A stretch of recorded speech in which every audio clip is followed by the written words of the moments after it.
sino yung mga prospect kung may sakit. Kasi remember, ang negosyo natin are product driven. Product movement nagpapaano sa atin, nagpapalaki. So in short, kailangan mo ng mga taong may sakit. Ang habol natin is the testimony. Okay? So ilang tao? Sabihin natin 60. Come up with 60. So from the 150, ang lalabas yan 60. I-separate mo na. Ngayon, later on, ano pa? Ideal prospect. The word ideal, ibig sabihin perfect. Ano yung ideal na yan? Okay. These are the people na meron silang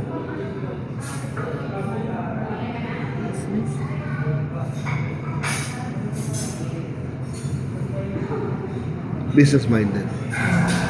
Number 2, these are the people na may authority or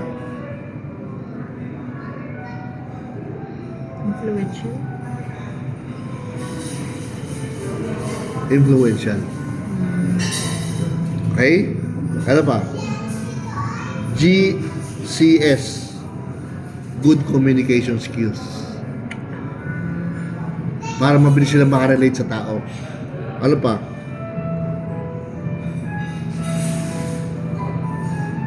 Extrovert. Yan. Even that you are not extrovert, look for people who are extrovert. Question. Introvert ka. Meron kang 10 frontliner extrovert. Tatakbo negosyo mo? Oh, yes. Takbo talaga. Extrovert eh.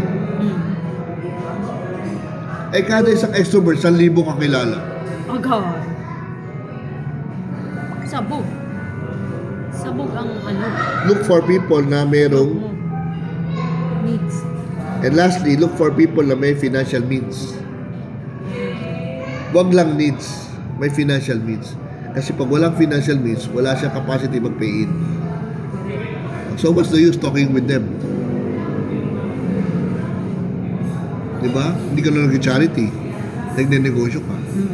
Kung charity, okay lang. Bigyan natin. Pang ano ka, pang feeding program ka. Hindi ka pang negosyo.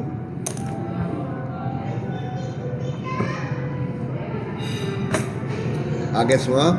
So, ngayon, ideal prospect, choose another 50. Itabi mo na yan. Okay? And then the rest, yung mga butaw na yan. Yan. Okay? Ngayon, paano abot ng 300? 60, 50, 110 pa lang to eh. Oh. Yung the rest, butaw na, tama? Butaw na. Ngayon, yung butaw na yan, tandaan mo, nandiyan dyan yung mga ingenyero, nandiyan dyan yung mga judgmental, nandiyan dyan yung mga pasaway. Yan. Butaw nga yan eh, butaw. At tandaan mo ha, there's always a saying in network marketing, lalo sa prospecting. Those you think may join, may not. Those you expect who will join you, may not. And those who are unexpected may join. Huh? Interesado pala. Correct. Samantala yung tita mo magaling, na ini-expect mo, ayaw pala sumali. Ganun yun. Okay? So, ngayon, ganito. So, 1,300 na yan, nakalatag na yan. Okay. So, ano gagawin mo? Ilista mo na to. Ito ngayon dalawa, ang pupintirihin mo. Out of 300, ha? Pupintirihin mo na to. So, ano gagawin mo? Yung 300 na yan, nasa list na yan, itabi mo yung 50. 50. 1 to 25. 26 to 50. Mapangalan niya. Anong gagawin mo? Ito, ganito. Every week, batch of 5. By 5 per batch every week.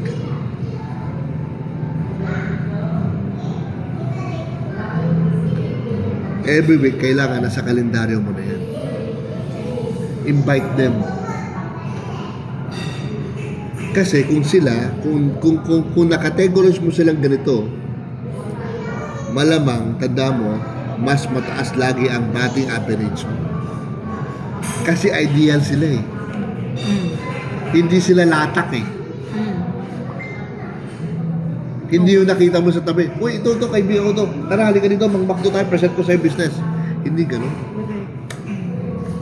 Hindi nun sila latak eh. Ideal eh. Nakategorize mo na nga eh. Okay? So, ibig sabihin, first week, second week, third week, fourth week.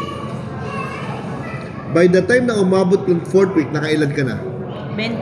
20. Doon sa 20 kausap mo, malamang nakuha mo na ang all for you mo.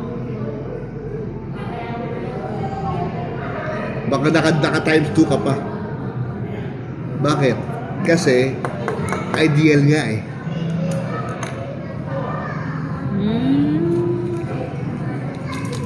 That is the point why we segregate the prospect list. Hindi lang siya yung... Hindi lang siya isulat lang, Sulat mo. hindi ganoon. Amateur lang gumagawa nun. Okay. Lahat naman basura eh. Bakit sila separate ang biodegradable from non-bio? Di ba? Ganun yun eh. Kasi may purpose ang recycle. Sila separate ang recycle sa non-bio eh.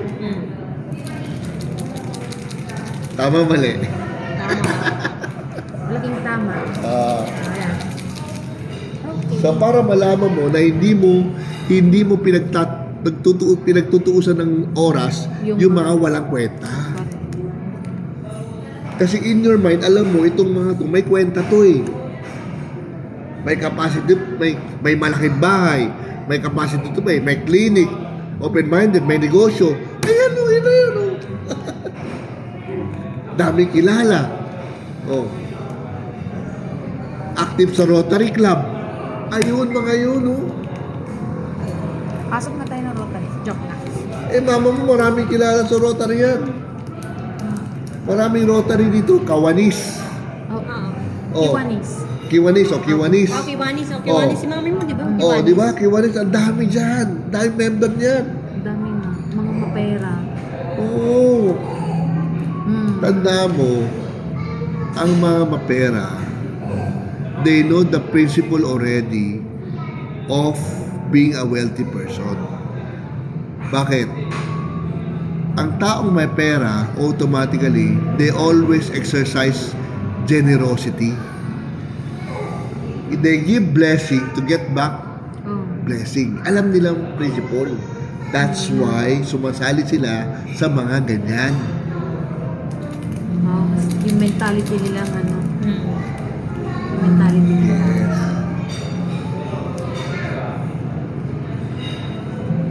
Akala ko mo? Naku. Sa tingin mo ba yung makarendere honor? Makarendere honor na sa Kiwanis ba? Wala. Wala. Small time negosyo yun eh. Hindi pala, wala pa sila sa stage na gano'n.